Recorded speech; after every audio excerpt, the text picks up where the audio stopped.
Namaskar. Hello and welcome to 𝗶𝗙𝗚's channel. I'm your host 𝗝ci𝗶រិહ. Joining me is 𝗵𝗙 Ask Sumit session today, episode number 61. Sumit was missing for a couple of days and he'll explain to us why. Let's welcome Sumit. Sumit, namaskar and welcome to 𝗶𝗙𝗚's channel. How are you, sir? Jai Siya Ram, Radhe Radhe, all good and fine by the kripa of Lord Mahakal and your Ashirvadsam, and namaskaram to all the viewers. So in the name of Bhagwan Shri Ganesh, I will start this show. And your first question, first things first, what happened? I missed Saturday evening and Sunday morning sessions because my Nani ji, she departed, she passed away. It was around Saturday. She was in ICU for a couple of days, though she was 93. No sugar, no diabetes, no medicine. She was doing everything on her own up till 15 days back. So she suddenly got a little bit sick. Then she became more sick. We transferred her to ICU. She was there for 2 or 3 days. At 5:15, there was a sudden heart attack and she departed very peacefully, without any pain or suffering. So that's how at 5:15 I text you. And then Sunday it was the Kriyakaram and the Dasaskar and all. So in a way, Om Shanti to the departed. So we will miss her a lot. Om Shanti from all of us, all our viewers at 𝗶𝗙𝗚's. Bhagwan aapko, give you the strength to bear this. Nani is very special in our lives. They never come back. 93. Hum to unke god mein palte hain, hai na? So it's a very important feeling. So I hope that you will find the strength to get through this. And thank you so much. You are so professional, Sumit ji. The next day, possible, you are back online to talk about this. Viewers, we're going to talk about a very important thing about Operation Spider's Web. Ukraine launched drones that went across this wide country called Russia. They went and attacked Siberia. Now, this is something that you have to apply your mind. These drones don't have that kind of range. Then how did they go there? So Sumit ji is going to unravel all these things. Please like this video, and it's very, very important that you like this video. Lots of new information that is being brought out. Over to you, Sirji. Sir, when we start this, when we talk of Operation Spiderweb, I think this is the most daring, and this is one of our operations which we have not seen before, because there are a lot of aspects to it which we are going to cover very sequentially and detail by detail. And if you don't know what this is about, our friends and viewers, we are able to get it in it will be like a movie unraveling in front of you.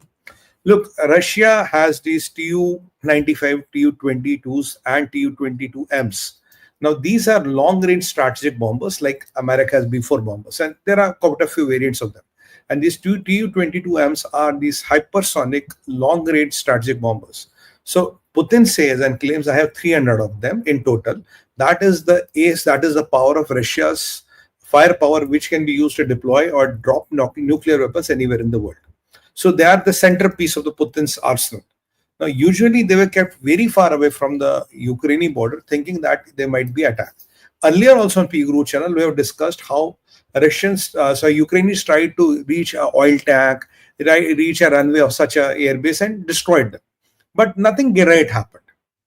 Now, the most ironic thing is there were 5 air bases which were simultaneously attacked. Now, up to yesterday, we knew the farthest one was 4,000 kilometers. Now, but today we know the farthest one is 7,000 kilometers. The question is, how do you attack these bases? The bases in Siberia, what are they? What is relevant? Because Siberia is considered to be where you can't reach. You cannot pierce through Putin's defenses, because Siberia is where the heart of Putin is. What is in the heart of Putin? Is all the nuclear arsenal, all those labs, all those, all those silos and all those crazy things which we fear of. They're all in Siberia. And if you have watched a Hollywood movie, you will see always Russian wearing that monkey cap and wearing a coat, and it's always snowing. They will show something it's like in Siberia. Now, the base in Siberia, which is ironically 7,000 kilometers from the Ukrainian border, how did it get attacked? How did drones pass the Russian air defenses? And how did Ukraine pull such a thing? They were all the questions. Who are the players? Who are the proxies? What are the paradigms? What are Putin's option? What is going to happen next? Are we heading to a World War III? What is UK doing? What are a lot of things doing? There are so many things which we have to know. We have to kind of talk about. Now, the drones which are used are FPV drones. What are FPV drones? Is first FPV drones, first person vision drones. They were used for that.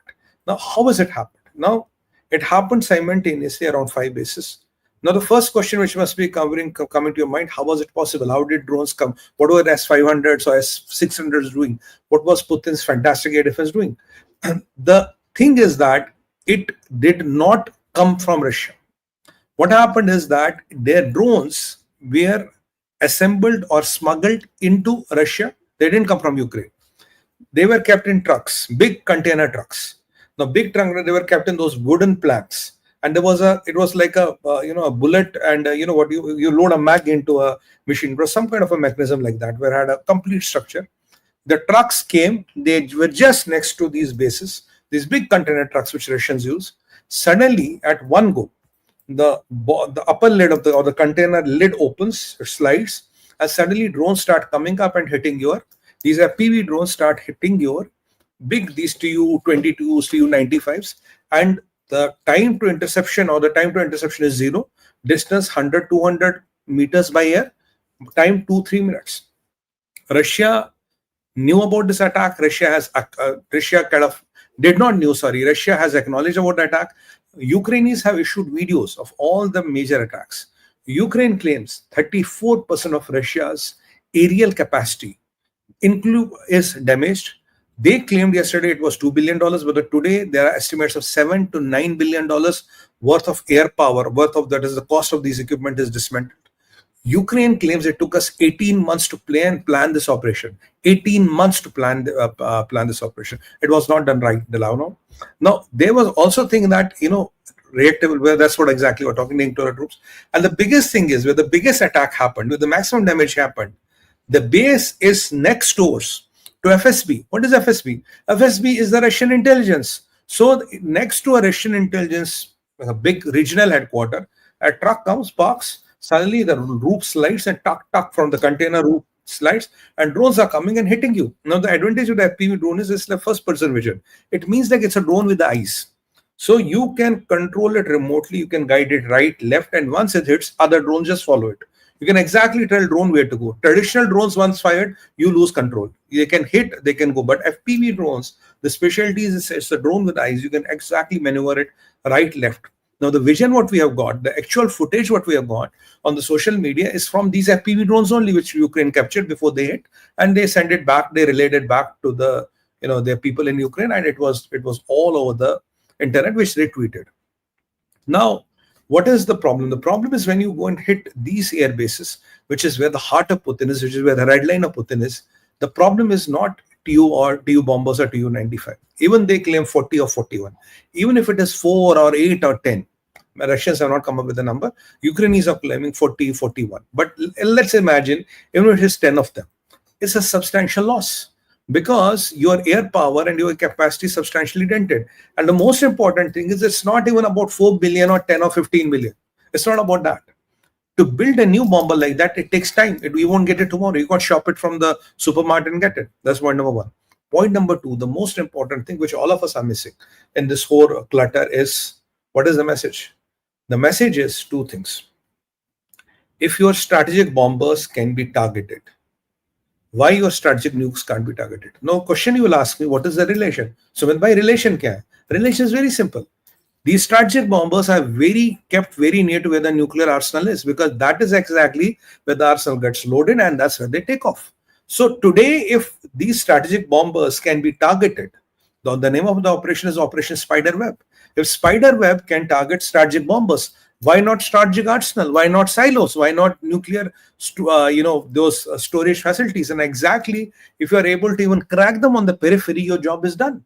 So it is an dagger into Russia's heart, and it is a Trojan Horse attack. Now, what has Trojan Horse got to do with it?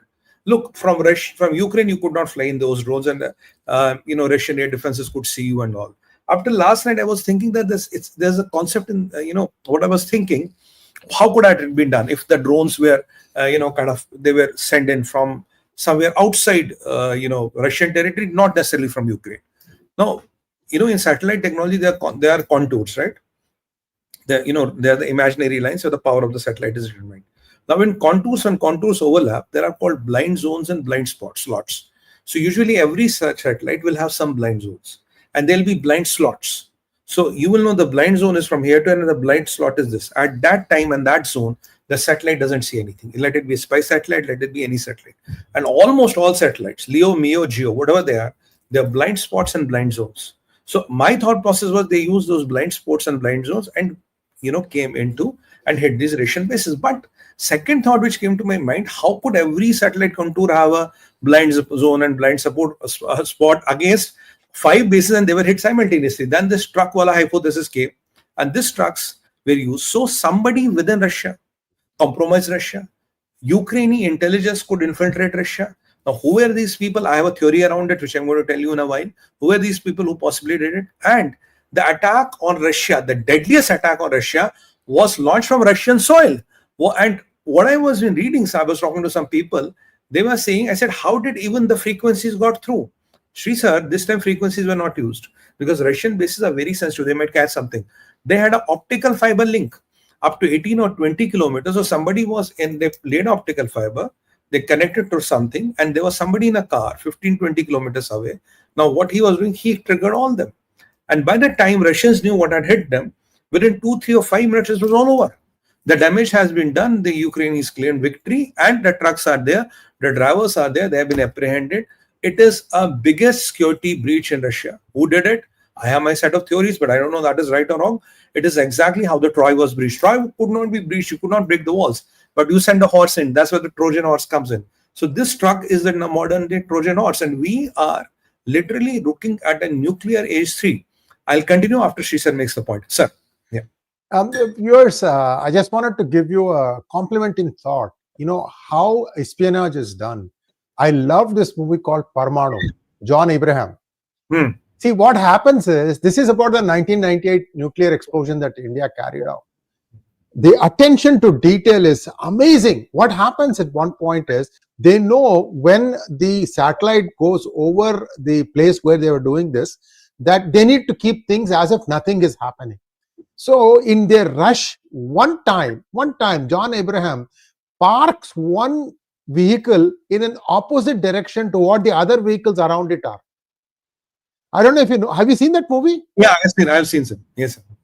I mean, and the guy realizes it as soon as he goes into the shelter. Oh my God, I made this mistake. He scrambles out, and then he manages to just park it back in the right direction, just as the scan starts of the satellite. US is watching what India is up to. It's a very well-made movie. Do watch it, viewers. If you have not seen it, Parmanu is a very well-made movie.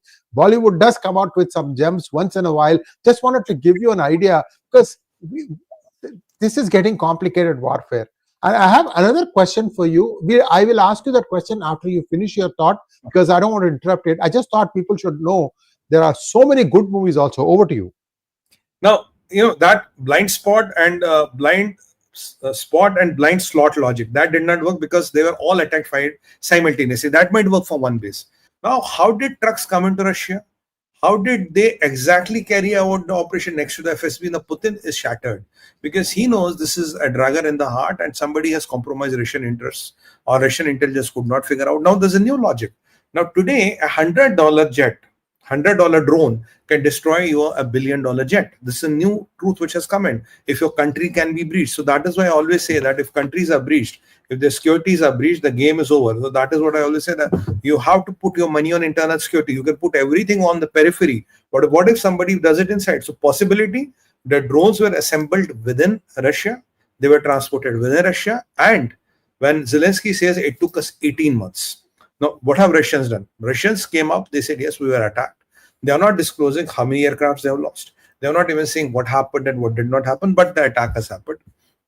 Now, Putin is fuming, and Putin has issued a statement I think it was around 3 o'clock our time. Putin issued a statement. He said, look, we know how did this happen, and we know who did it. Now, President Zelensky will get a taste of the medicine. What it is like being a puppet on the hands of others. What is it being a puppet on the hands of others? And the retaliation will be fierce. Retaliation will be far greater. It will have the glare of sun. So he's hinting to 𝗥𝗘𝗙𝗦𝗥𝗘𝗦. It will have the glare of the sun, and the retaliation will go beyond Ukraine. So Putin makes his statement clear. It will go beyond Ukraine, and that is where the chilling part of it is. Now, what are the things? First of all, This kind of attack, this kind of a breach, this kind of a mission could not be done by Zelensky. It's not his cup of tea. So there are people from Europe, there are people from NATO who were involved, and there are definitely foreign intelligence agencies who helped Zelensky to carry this. Okay, Zelensky took the credit, that's a different issue. Now, how did this all happen? It was kept under wraps. What did Zelensky say after that? When the operation happened, Zelensky issued a statement. We have done it. Fantastic operation. We are proud of it. Operation Spiderweb. We prepared for 18 months. Now we are ready for an unconditional ceasefire. He issued a statement. We are ready for unconditional ceasefire. Talks have begun. Talks have begun in Turkey. Yeah. He said we are ready for an unconditional ceasefire, and we are always for peace. Now understand this. This is where he leaves it. We are always for peace. हम तो भैया बहुत शरीफ है. We are the good boys of the world. Now, Putin statements come. I think Zelensky spoke around 10-11 hour time. Putin came out, he will send this thing. Now, in the meanwhile, there were talks, second round of peace talks, which was scheduled in Istanbul. The second round of peace talks happened in Istanbul. So imagine the delegations are in Istanbul, and one night before, on the same night when they were in planes, is exactly what you did. It's exactly what happened to India. You remember when the India was attacked, there was a delegation of Indians which had gone to Pakistan. They were sent to that Murid, 2611, Murray. They were sent to that hill station. Exactly that kind of scenario happened here when you are in the plane or you are in Istanbul possibly. So most dreaded attack by Ukraine is happened, and they say we're all for peace. Now what does Putin mean and what does Putin's retaliation mean? Now it's a security breach. Putin has to figure it out. Now the question which must be in your mind, how did this happen? Two logics. Drones were assembled in Russia. Drones were transported in Russia. There were foreign intelligence which is with it. And there has been seen a very kind of celebration in the NATO, chatters. They've been very celebrating this, and kind of Putin is furious. Mr. Lavrov called Marco Rubio after the attack. They talked about this attack and the implications of the attack. And they also said that, the peace talks in Istanbul will go on schedule and will not try to interrupt them. Now, peace talks are going. Putin issues this statement that it will go beyond Ukraine, but the peace talks went. Last time we had peace talks, I think around 14th or 16th of May. That time, the only one thing which was agreed that the 1,000 prisoners will be exchanged from both the sides. So that 1,000 prisoner has been done. Nothing more was achieved. Today, again, a prisoner exchange has been agreed, but beyond that, there is no kind of a thing. No major announcements have come in. While as Lavrov updated Rubio, look, we are going to retaliate and we are going to retaliate hard. Now the question is, who did it? Without NATO's, without European support, it could not have done. Look, Americans did not do it. Americans want this shit to be over. They don't want to increase it. This is exactly done by the people who want a world war kind of a 3 to happen, who want a nuclear conflict to happen, who want to push world to a nuclear flashpoint. And we are technically in a what I call it, we call it a third nuclear age. I mean, that is what we are practically looking at. And look at the World War I. Who started the World War I? Where did the World War I start? It was again Europeans. Europeans screwed the whole world when the World War I started. And again, where the trouble is brewing, brewing into Europe. America has nothing to do it. As far as I understand and as far as my knowledge and analysis is, Americans have nothing to do with it because this is not what Putin wanted. Putin wanted peace. Putin wanted this to be over. And Trump wanted this to be over. And this exactly hurts Trump's image and aura. Now, what is now the first and the most important question is what has happened is happened. Peace talks happened, 1,000 prisoners will be exchanged. No major conclusions. What are the options of Russia? And there's a UK angle to it, which we'll cover after the operations of Russia. What are the options of Russia? Putin, I have worked through all the dynamics and I have seen what are the Putin's options. Putin has a couple of options in my opinion. If I am Putin, I'll do that. First of all, I'll go and have a major drone attack with Kharkiv and Kyiv, dismantle the Trojan. That is the first option I can do. Second option, what Putin might do, Putin might now target specific attacks on the energy infrastructure of Ukraine, because if the energy is down, grids are down, energy is down, the country comes to a halt. There was an agreement with Trump, do not target the energy infrastructure. He might now go ahead and target the energy infrastructure. That's point number 2. Point number 3, maybe what they can do is they can have these mass cyber attacks and bring down banking, bring down grids and bring down banking, grids, and bring down utilities and all the essential things which are still somehow working in Europe. And Then after, the splurge might be into Poland and Romania, because if the things were smuggled into Russia, there's somebody who has helped Ukraine to get it done. There are some borders from where the things have slipped inside Russia. So, of course, these countries may be penalized, and they are the members of NATO. So, you send a message to them. Point number 4, what are the Putin's options? Do a blockade of the Black Sea. If you do a blockade of the Black Sea, you will choke the economies of Europe and really strangle Africa. So by choking Africa, because Europe gets funded by Africa, remember, the money which is coming into Europe gets coming from Africa, because Africa has resources. And if you choke Europe and Africa simultaneously, you will be able to achieve your objective. Another option is Putin can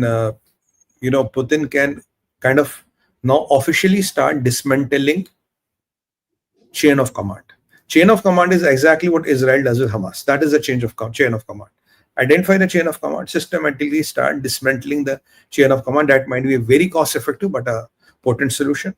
One more option with Putin is that you do the blockade of the Black Sea, then you start firing 𝗥𝗘𝗙𝗘𝗦.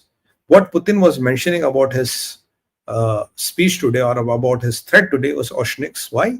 Because he once upon a time had 300, now he has around 500 of them.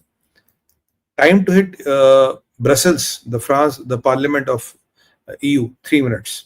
Time to hit Germany, 11 minutes. France, 12 minutes, and UK, 17 minutes.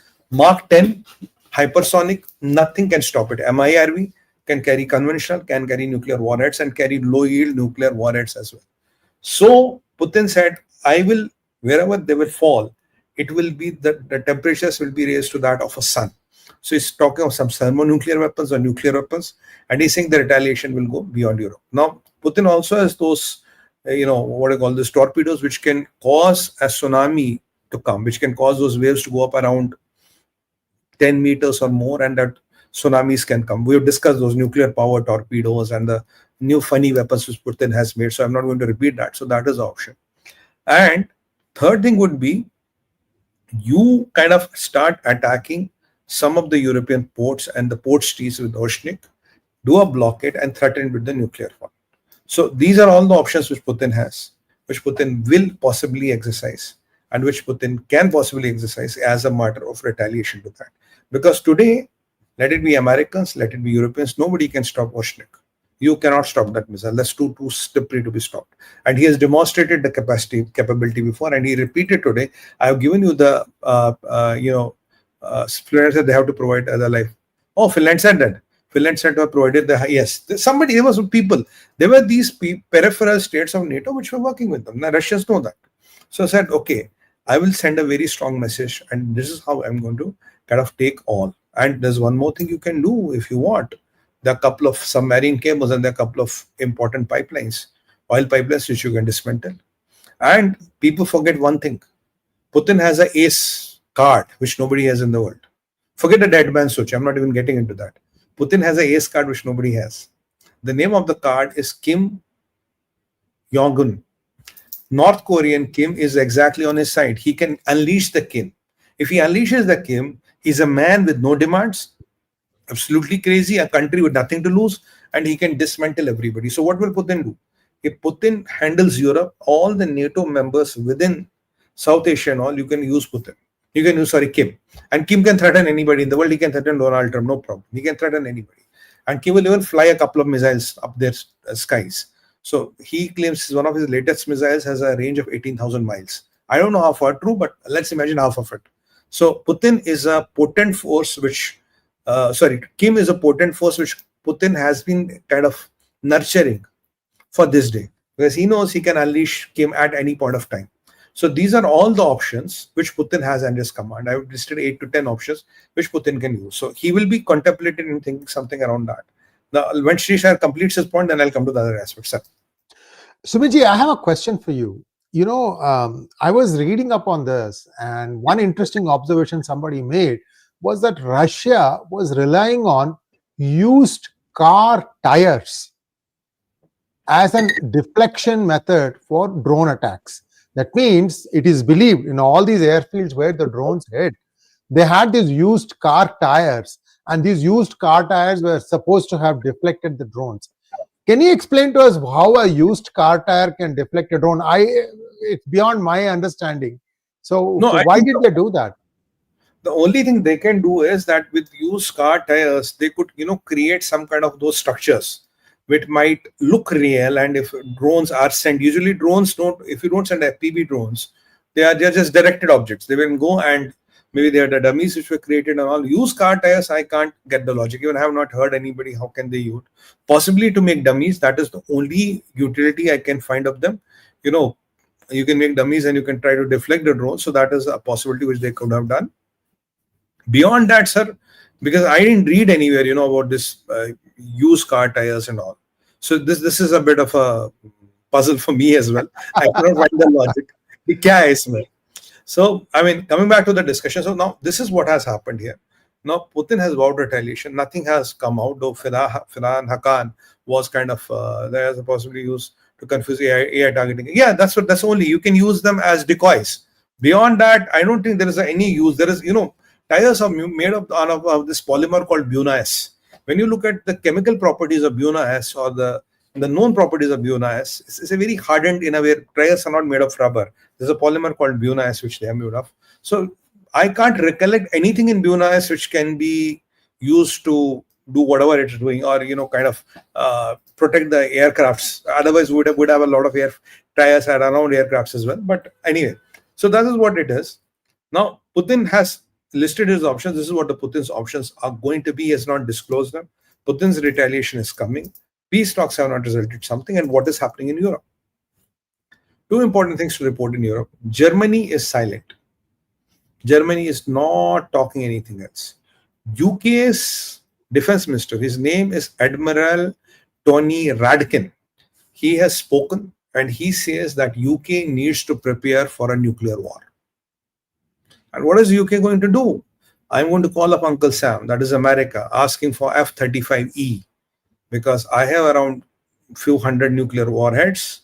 Some of them are American, and I need a potent mechanism to transport them and to use them. But let me tell you one thing. The only flaw in the story is when you have Oceanic coming, I don't know how F-35s are going to intercept that. There is no way F-35 can intercept that. Point number one. Point number two, it's a Mach 10 missile. And distance to UK is 17 minutes. I don't know if once the F-35s climb and they reach Moscow, I don't know how are they going to do it. Point number three. UK is not a nuclear triad. Russia is a full-fledged nuclear triad like India, America. I think China is also a nuclear triad. But UK, I'm 100% sure, is not a nuclear triad. So you can only launch your missiles, right? But when it comes to Russian retaliation, it can come from land, air, and sea because they're a nuclear triad. So if you are not a nuclear triad, don't pick up a panga with a country who's a nuclear triad, that to a nuclear war. There's no way you're going to win it because you don't have second strike capabilities. So I don't know where 𝗘𝗙𝗘𝗦 is dreaming. He's also talking about I will buy 7,000 missiles from long-range missiles which can carry nuclear warheads and all. He will start buying that as if Putin is going to wait for him. Now the question is, if UK had nothing to do with it, why are they worried? Why is 𝗘𝗙𝗘𝗦 talking buying missiles and producing missiles, buying missiles, getting F-35Es? You have not done anything. It is done by Ukraine. Let Zelensky be bothered. But why is he bothered? And let me point my fingers to another country. The name of the country is Spain. Now you'll say, where did Spain come into the picture? Couple of days back, Spain led a conference in which people from Middle East, people from everywhere in the world were there, and in fact Egypt was there, Saudis were there. They said that whatever is happening in Gaza, we should have a complete arms embargo for Israel. We should stop selling arms to Israel. And who are the biggest Israel's suppliers of arms? One, Israel produces a lot of arms by its own. The number one supplier is United States of America, and then number two is Germany, and number three is Italy. So they were trying to put a lot of pressure on Germany and Italy to stop selling arms to Israel. Though, because we are all buddies of the European Union, you should listen to each other, stop selling, which of course they did not agree. But here, Germans are also kind of dilly-dallying. Italy is the only one under Giorgia Meloni who is holding the ground. They have not spoken anything else. But France has already proposed that let me distribute my nuclear arsenal around Europe to give a nuclear umbrella to Europe. Now, I don't understand. Are these Europeans trying to start another world war? They started World War First. They were the culprits of the World War First. The situations in the world. Let me summarize them for you. There is an India-Pakistan. It can become a nuclear conflict, right? Taiwan and China, America, Taiwan. It can become a nuclear flashpoint. Russia, Ukraine, in this context, is a nuclear flashpoint, right? And Israel and Iran is a nuclear flashpoint. The only nuclear flashpoint which is developing, which I don't say, is Armenia, Azerbaijan. They don't have nukes. So out of 5 possible conflicts which I see in the world, 4 can lead to a nuclear flashpoint. And there are people in the deep state. There are people with the vested interests. There are people who want this to happen. And one of them is People's Republic of China, because I'll take you to what Peter Hegseth said, I think, on Saturday. Peter Hegseth was asked one question. He said, I'm committed to protect Indo-Pacific. He said, Mr. Hegseth, why are you moving assets from Indo-Pacific to elsewhere in the world? He said, I don't have an option. We had to move Patriot Missile Battalion. And I'll tell you something which is very mind-boggling. He said, we needed 73 cargo-based transporters to move that battalion. You can see how much it is. 73 big, those C-130s or bigger planes to move those battalions from the Indo-Pacific to Middle East, because we needed them for Israel. So if the things move from here and go to Middle East, who benefits most? People's Republic of China. Why did you move your navy from here? He said, I have no option, because the borders from Mexico were open. The people were coming in boats and dinghies. They were just entering, and they were having a gala time. So we had to protect our borders. So if you look at both these two things, which I have been saying for a year now, that means that my hypothesis was right, because moving things away from Indo-Pacific helps China. And if there's weak America, the aggression vis-a-vis China the aggression vis-a-vis Taiwan of China is going to increase. And what did Pete Hegseth say? He said that the China is preparing what I've been telling you. I have told you in the end game also, and in the last week also. China is preparing a possible attack on Taiwan. They're simulating it every day. They're practicing it every day. And the attack on Taiwan is imminent. Let me not sugarcoat it, unquote. I'm quoting him. That the attack on Taiwan is imminent, and let me not sugarcoat it. And he gives it a dateline of maximum up to 27. But my estimate is this year or next year. It won't go up to 27. The more pressure you increase on Chinese Communist Party, they will do something in Taiwan. And by the way, India cannot be ruled out, that India can't be attacked and India is a friend. No, India is not a friend. It can happen. This was the Shanghai dialogue, which was happening in Singapore, I think on Saturday, where Mr. Hegseth said, he's clearly mentioned that. And he said, look, America can help. America is open to alliances, but this is where the position is. Basically, he's saying we can't fight too many wars. That is why Trump wanted to stop Russia-Ukraine. Trump wanted to stop this problem with Israel and Hamas. So there is a ceasefire which is in place for 60 days. But I believe that ceasefire is in place to settle Iran. What is happening in Iran? Or what is the Iran's angle? A very interesting angle. I have been telling you that Iran is letting America the garden path, and they are befooling everybody in the world. Today, International Atomic Energy Agency, the official master custodian of all the atomic secrets and keeping of the world, Mr. Grossi, says Iran has 408 kilograms of enriched uranium, 60%. And how much Iran was supposed to enrich? Not more than 3.125 kilograms. 408 kilograms, 60% enriched. And March, April, May, 3 months. How much uranium did they kind of enrich in the last 3 months? 122 kilograms out of 408. So exactly this idiot, what is his name? 𝗥𝗘𝗙𝗘𝗦, he's the biggest liar of the world. He was letting everybody the garden path. So from February, March, April, May, 3 months, more than 30% of the enrichment of the uranium happened. 60% stockpile. How much uranium do you need to make one nuke? 42 kilograms. 408. How many nukes can be made? 10. And if you enrich it to 90%, you will have the bomb, you will have the nukes, you will have everything. And even with 60%, you can make a dirty bomb. You can possibly make a tactical warhead. And you have 408 kilograms of enriched uranium. That is why thermal signature release at fire and so on. That is why these That is why Benjamin Netanyahu wasn't worried. That is why IDF says we'll go and still attack. We can't wait. That is why Trump is saying I may not have the deal, I will have a deal. That is why Saudis are putting money in America and buying time for Iran, because everybody wants Iran to have that bomb. It's as simple as that, and at the heart of the hearts. And what did Saudis do today? There was just 1 second, sir. There was a meeting which happened in Riyadh where all the Muslim countries were together, and for the first time, Saudis have warned America, if the things in Gaza will continue the way they are continuing, we will have to intervene. And military has no solutions, only talks has solutions. Is exactly the playbook which 𝗥𝗘𝗙𝗘𝗥𝗘𝗡 tried to get to India during Operation Sindoor. You remember? Oh, Indian diplomacy is good. There's no point of fighting. Let's talk. Exactly that playbook. And does anybody have an answer? What is Israel? What is Iran doing with 408 kilograms of enriched uranium to 60%? And now the International Atomic Energy Agency says Iran is not cooperating. They're only showing us the periphery of it. We don't know what exactly is inside, but this is our estimate. So take it back to wherein first 𝗝chị 𝗶𝗏, when she took the office, she said, oh, they are not going to make the nuclear bomb. Then very recently, what I reported, around a week or 10 days back, now there is a thought, no, they are not months away, they are not weeks away. They are somewhere in between. Exactly that is now validated with facts, figures, and data.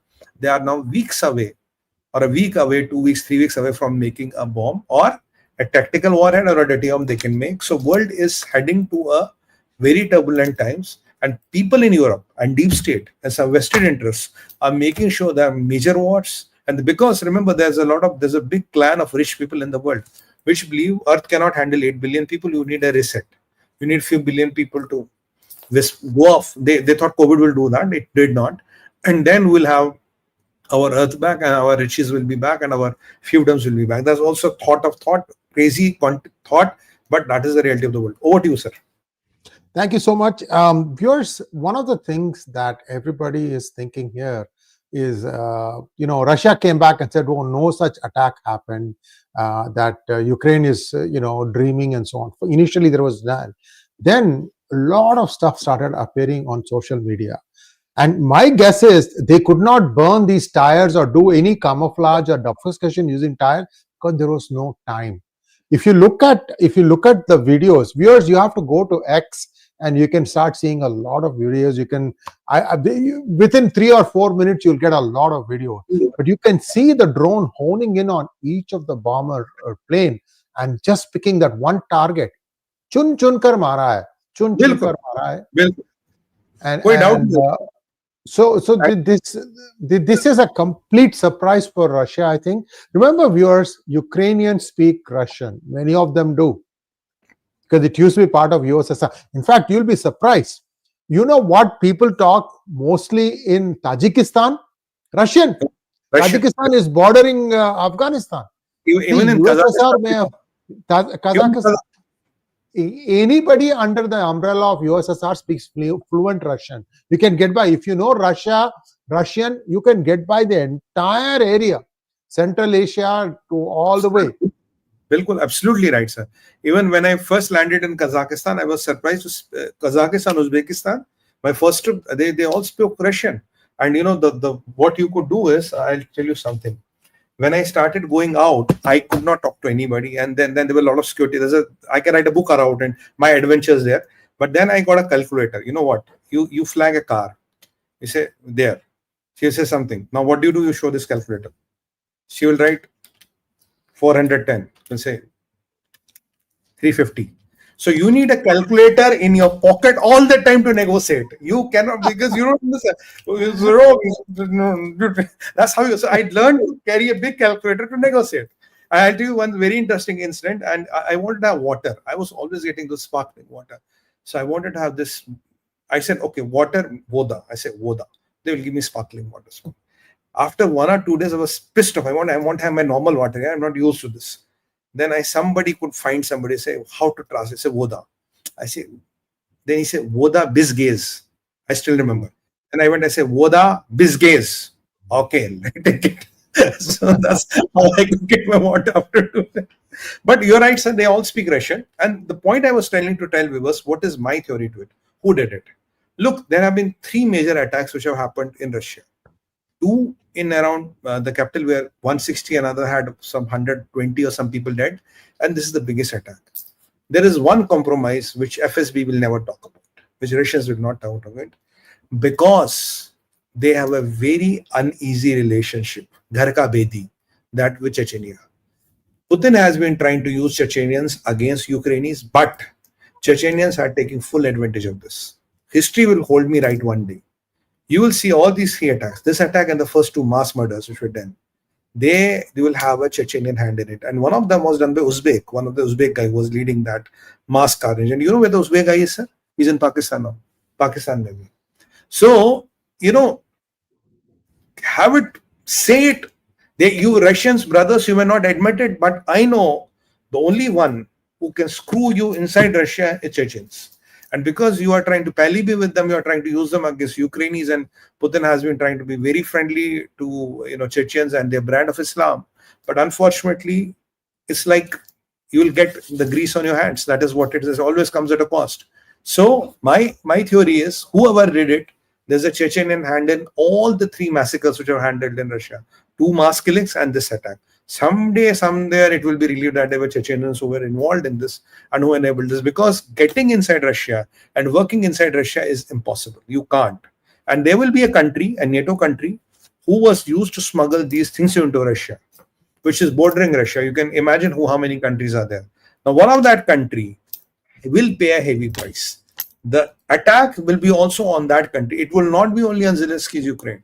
And incidentally, Vladimir Zelensky becomes history in a couple of days. Don't be surprised, because now there's a very, very strong chance that he will become history. And I've been always very clear in saying that at times, wars can be started or ended at a very nominal price. So there might not be a very high price to end this war and end this devastation.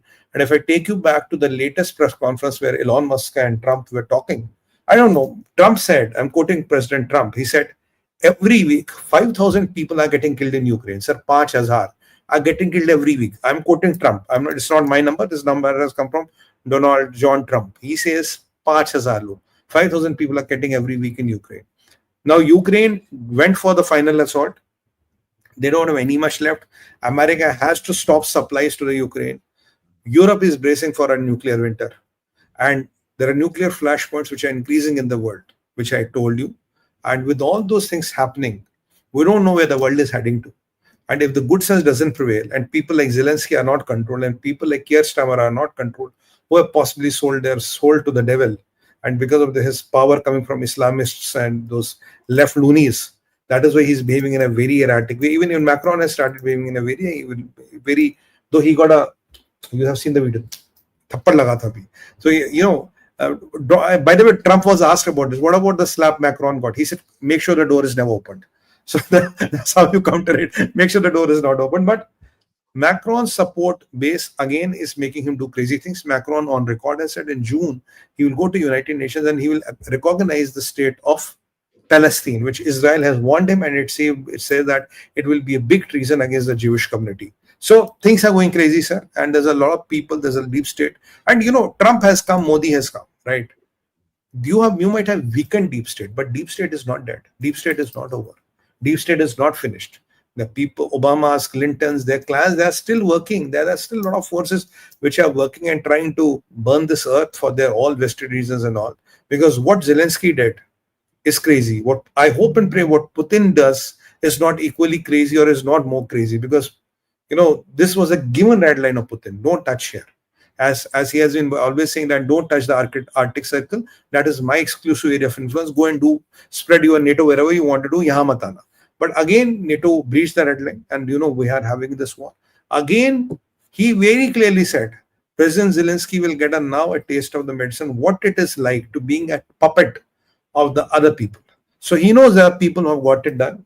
And Russians, Putin, he will head back. And now today, Trump will not intervene. Trump cannot intervene, because after this fiasco, if you have 34% of your strategic bombers gone, if you are breached, and tomorrow it's a question of your nuclear sites. Because if today bombers are gone, how far are those silos or those those depots where you stock this nuclear arsenal? Not very far up, because the bombers are there.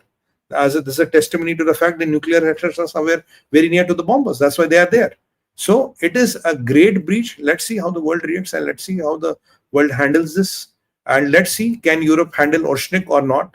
Now, the only question is, will it be a nuclear enabled or will it have a conventional bomb? But with Oceanic, even with MIRV and conventional bomb, is impossible to handle. I hope and pray it is only to conventional bombs. It is not to nukes. It is a Pearl Harbor moment of Russia. I'll conclude with that. It is a Pearl Harbor moment of, what happened in Pearl Harbor, what Japanese did.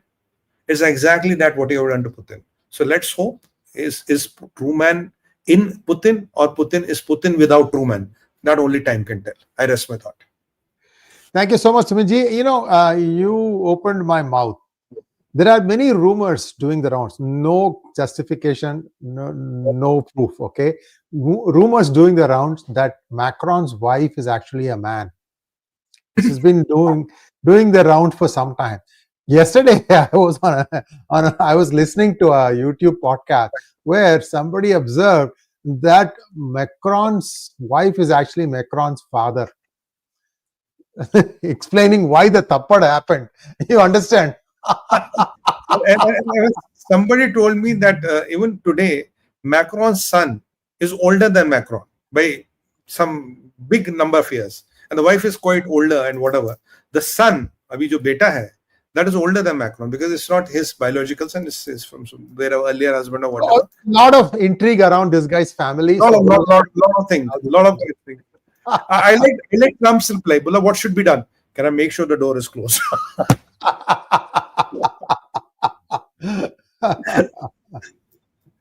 Next one, please. Let's take some questions now. Sure, sir. Mahesh Narayan, thank you so much. Will Russia cut gas and fuel to Europe this time before winter? They had threatened last time as well, but did not do it. I think Russia will have to do something drastic because you have hit his core. And the point I'm trying to reiterate once again, where these nuclear bombers are, Arsenal is not very, very far away from there. If today they can be it, tomorrow Arsenal can be it. Do you think Putin will just stay quiet and not react? He has to. You have left him no option. Next one, please. Naresh wants to know, why is Germany supplying arms and supplies to Ukraine? France also not in good shape. Your views also, Sriji. I think the Germany is in the business of supplying arms. They're supplying to Israel as well. And, France is not in a good shape because the power base of Macron has shifted. It is coming from leftists and Islamists who are guys. Again, same with the UK, left-leaning people there in power. Now, even the Germany, we didn't have a very pleasant government, what we expected. So the things will continue like that. And what I'm fearing that, what Dr. Jaishankar once said very right. World's problem is not Europe's problem, but Europe's problem is world's problem. And these people somehow are behaving very erratically, especially Keir Starmer. I don't know what is wrong with the guy. And Macron has changed a bit. He's talking of nuclear umbrella. He's talking of recognizing Palestine. He's talking of distributing nuclear weapons across Europe. I don't know what is he talking about. Is it practical? You want to start a nuclear winter in Europe? Do you want to bring Europe to a nuclear war? Nuclear weapons are not to be used. They are only those, or therefore ornamental use. They are never supposed to be used in any conflict. But why these people are kind of making them mainstream, I don't understand.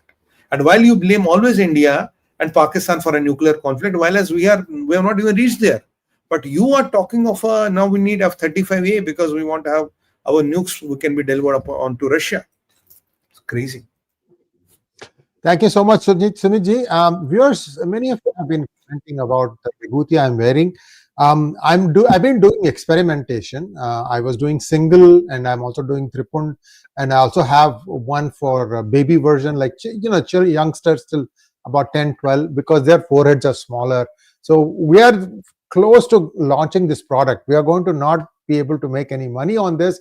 We want your support. It will be most likely sold as a pack of 3, so that you can mix and match whichever one for whatever occasion. Look, we have to be proud to be Hindu. If we don't do that, we are actually hurting ourselves. Every day on X, I read this lady, this Hindu girl got fussed out by this Muslim boy who changed his name to Hindu, and so on and so forth. Look, just getting outraged is not enough. We need to start showing our strength, and we have to be saying garv se kaho hum Hindu hain. And this is one little effort on my part to do this thing. Please understand where it is coming from. When I interview even congressmen, I've got my vibhuti on. Many people, when I step out, like for example, if I go out today, people will ask me, what is it that you have on your forehead? And I explain to them what is the meaning of that. So we have to do this, that because today much of Europe, much of United States was willing to take the story that was put out by Pakistan and China, that Pakistan actually defeated India in the recent conflict, until India started pushing back with facts, and then in a third party satellite imagery proved what India was saying.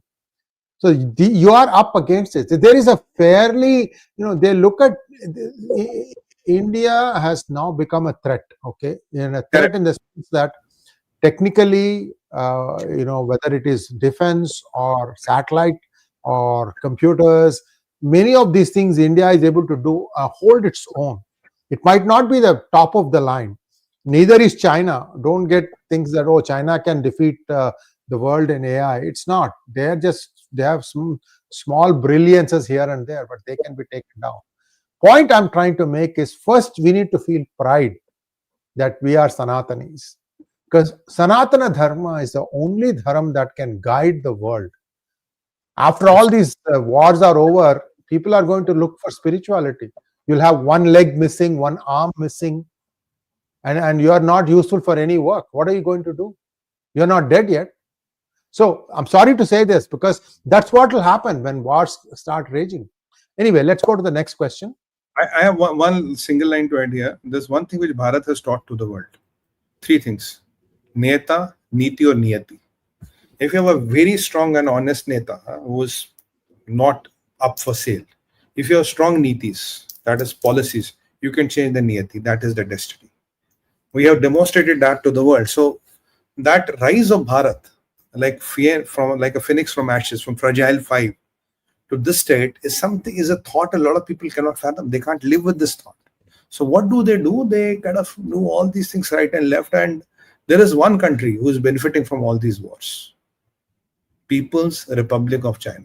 Don't forget that. Nobody else is going to benefit, but they are benefiting from all these wars, because communism is getting a lease of life with every possible war happening or going to happen or going to occur. Next question, please. Karthik wants to know, sir, will Russia get closer to China now, since we are still maintaining strategic autonomy? कहाँ है भाई strategic autonomy? वो तो तेल लेने की. There's no strategic autonomy. Are you seeing it somewhere? We are exactly doing what is in the best interest of India. We are not maintaining strategic autonomy.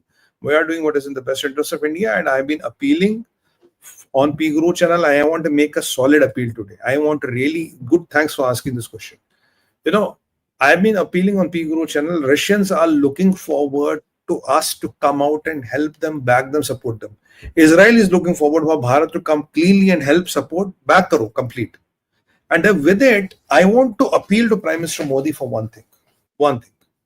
Pete Hegseth was talking on Saturday that, these all South American countries and African countries, you should have, and 5% of your GDP towards your defense. I am really, with folding hands, appearing through a very powerful platform like P Gurus to Modi ji. Sir, make a Modi legacy. What is a Modi legacy? Make a bill, get a rule, whatever it takes legally, that 5% of the GDP of India will be allocated towards the defense. That should be the rule.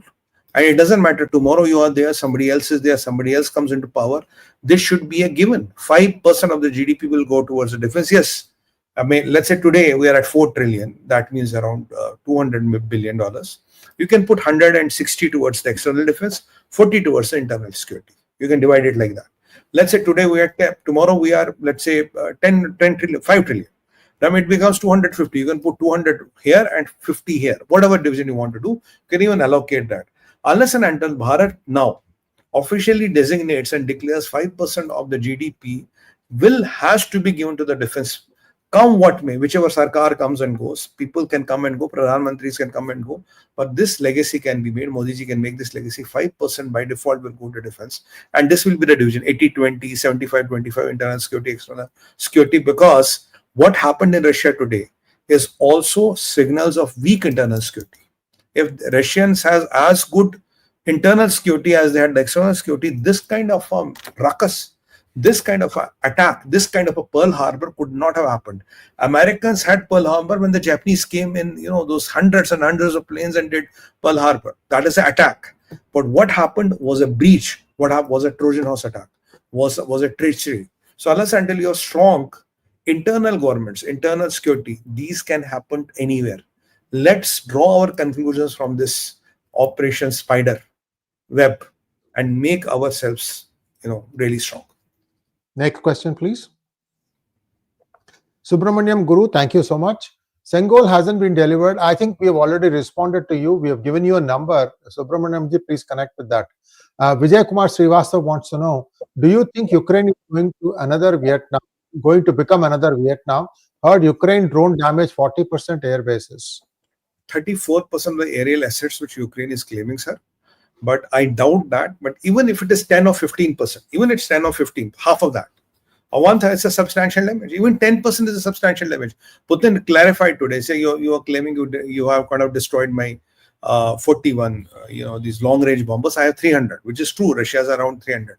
But even what Ukraine claims, even if it's 4 or 5 of those big beasts, that's a big damage. You don't count the beast, count the breach. I'm worried more about the breach than the beast. Next one, please. Thank you so much, Shankar Raman. Infinity wants to know, American deep state and NATO did. Who must have supplied the weapons? Weapons are, this is not weapons. This is very simple drones. It is stealth, speed, and secrecy, which has, which we use in operation. That was used here. But Zelensky made a point, sir. He says, I am preparing for last 18 months. 1.5 years he's preparing. How FSB could not see it? How there's such big trucks were allowed near the camps? And I think the inference what India must make is you should never allow these big trucks to be even parked or there's a traffic remotely near the camps, because after this fiasco, we can't handle that. And there's one more thing which I saw. Why Russian those bombers were not inside a hangar? If they would have been inside a hangar, the damage could have been still less. Then you could not penetrate the hangar. If they were in those concrete hangars or whatever, the damage could have been less. Why were they kept on the open runways? Maybe Russia was too confident nothing will happen. Imagine they were in an underground hangar, the damage could have been minimalistic. But there are a lot of things which need to be contemplated, but these were some things which I thought I should bring into your consideration. Viewers, in this book, I released it about 3-4 years ago, Who Painted My Future Bright? We talk about a possibility like what happened in this attack and how India plans this thing out very carefully. Most of my books have some gyan embedded. I mean, God's gift to me is I remember a lot of the technology that I, use and experience. So that gets into the way of explaining what technology can do in a person's life. So if you read my book, Who Painted My Future Bright, you'll understand how India thwarts plan after plan after plan after plan of ISI. I wish they had bombed the ISI headquarters building, because that is where most of the things are hatched. And bury that ISPR. Yeah. Kala Bhairava wants to know, why will Ukraine target bombers which were not even used for bombing Ukrainians? Who made the drones? What is the make of the drones? Which NATO nation planned this? 4 questions. First of all, because these bombers were recently used by a strike on Ukraine of conventional weapons by Russia, and they are Russia's jewel in the crown and very close to Putin's heart. You wanted to send a very close message. Your Siberia is breached. NATO wanted to send a message, and your nuclear arsenals are not beyond our reach. That's the first message you want to send. So that which not even bombing Ukraine. Who made the drones were possibly assembled in Russia, because they were not smuggled. Because the mechanism of one after one drone laying, this was all indigenously made. So somebody gave the technology. It's like you load the bullets in a mag, and there's a spring which keeps on pushing the next bullet to the chamber. It was something like that. So what is the make of the drones? Local made. There's no company. There's no Shahid drones. No Yalha, Yawa, Shawa. No drones. They're locally made. Which nation planned it? I think the way UK is behaving and the way Spain has been behaving, possible they had something to do with this. Why is UK so scared? Next one, please.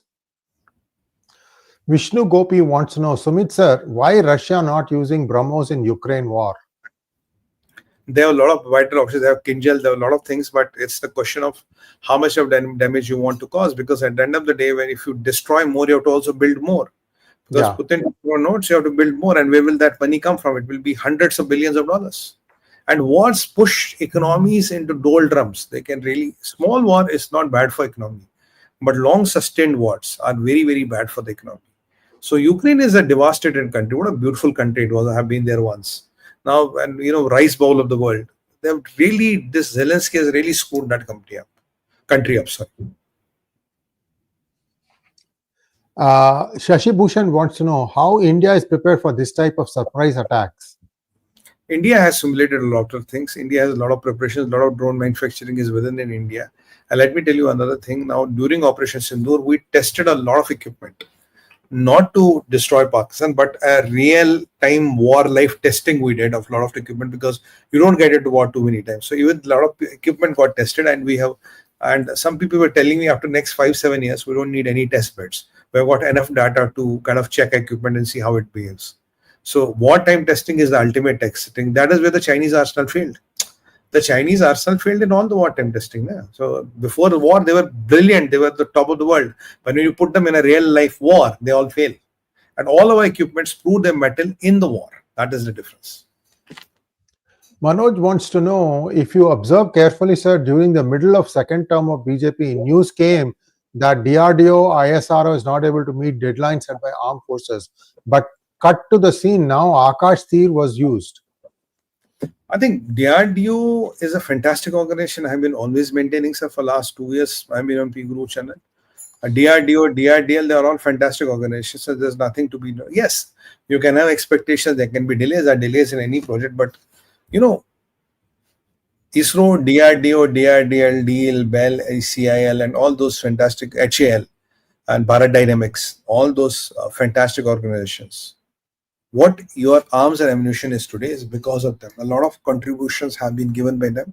And what does Pakistan have? They have ISPR.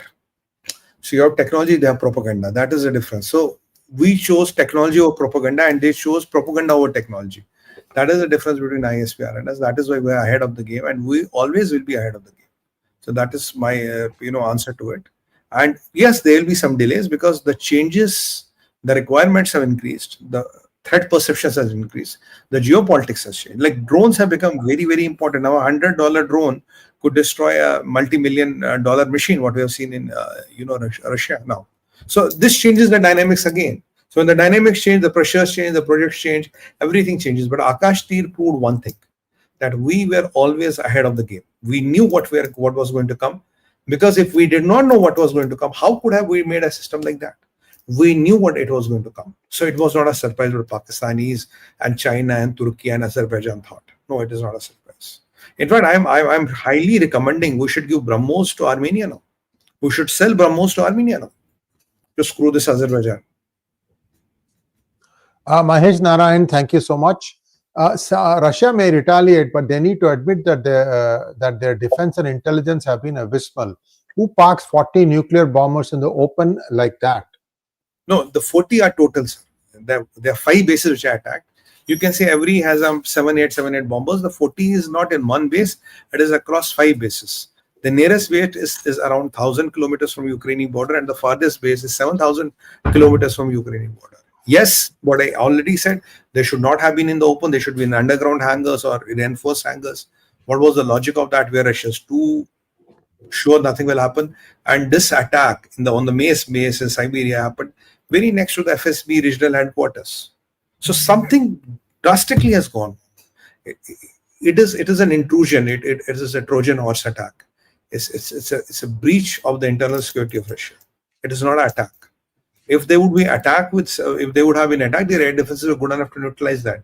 But this is something you had no time. Within 2-3 minutes, all over simultaneously. Everything was attacked simultaneously. All the 5 bases. Thank you, Shashwat Singh. Why don't the European folks not learn from history? When likes of Napoleon, Hitler can't shoot against the might of Russia, then why are they hell-bent on playing with fire by provoking Putin and testing his patience. Shashwat bhai, this is a dil ki hasrat adhuri reh gayi. What their forefathers could not do, they think maybe this today they can get together and do. It's like Pakistan trying Ghazwa. They know they can't do it, but they will keep on trying it. So it's something like that. These Europeans started the First World War, and these people are again pushing world to World War III. And this time it will be a gruesome war. If the nuclear things start going off, God save us, man. We're heading for big trouble. Viewers, you should watch this latest version of Napoleon movie featuring Joaquin Phoenix. Very, very good, very well-made film. And without telling you the entire story, I'll tell you how he became so successful, Napoleon. In one of his initial wars, what happens is he brings the enemy troops completely on top of a frozen lake. See, it's all snow. They don't know that they are marching on a frozen lake. Once he gets them onto the frozen lake, then he starts shooting bombs, not at them, but behind them. Why? Because there the lake is a little bit shallow. Once the bomb lands into the lake, then the ice starts breaking. The entire army just submerges into cold ice. They don't know what to do. They don't know where to go. See, it's a very good strategically how he planned it and how the Russians withdrew from Moscow. When he came into Moscow, he's saying, I need you to surrender. There is nobody there. Everybody has vacated Moscow. Very interesting movie, just to watch it. I don't want to spoil the whole thing for you. I think, yeah. Thank you so much. Shashwat Singh, thank you so much. Sumit sir, how do you foresee the future of infantry, having seen so many videos of Russia-Ukraine conflict where a soldier is swiftly attacked by a drone and there is nothing he can do in his defense? So how will this future wars be fought? Future wars will be fought on, drones have upset the complete paradigm. So today, if you look at it, my brother, water is a weapon, drone is a weapon, and jet is a weapon. So you have to look at a war in a different paradigm, and include with the information warfare being the fourth element of it. Now, answering your specific question, what it is to be done. Now, unless and until we have the technology which is cost effective to neutralize these drone swarms and have better attack drones than the enemy, improve on the unmanned aerial vehicles, and improve on the early detection and detonation of these drones. So the counter to drones is better attack drones, better UAVs, and cheap technology, not S-400s, not those Akash missile systems, but these cheap technologies which can deter, which can deviate those drones or which can destroy these drones, detonate them in the air. So these are the technologies which we have to work on. But on swarm drones and all, we have done a fantastic job. As I told you, we have tested a lot of things in Abhi humne kiya in Operation Sindoor. So after that, I think our confidence has increased. And the reason for me to be so optimistic is that, nothing, not even one projectile could cross Akash Tir. So that makes it more effective than even the Iron Dome, which is a fantastic achievement in present scenario, comparing and looking at all the missile defense systems which world has been using, or at least is talking of using right now.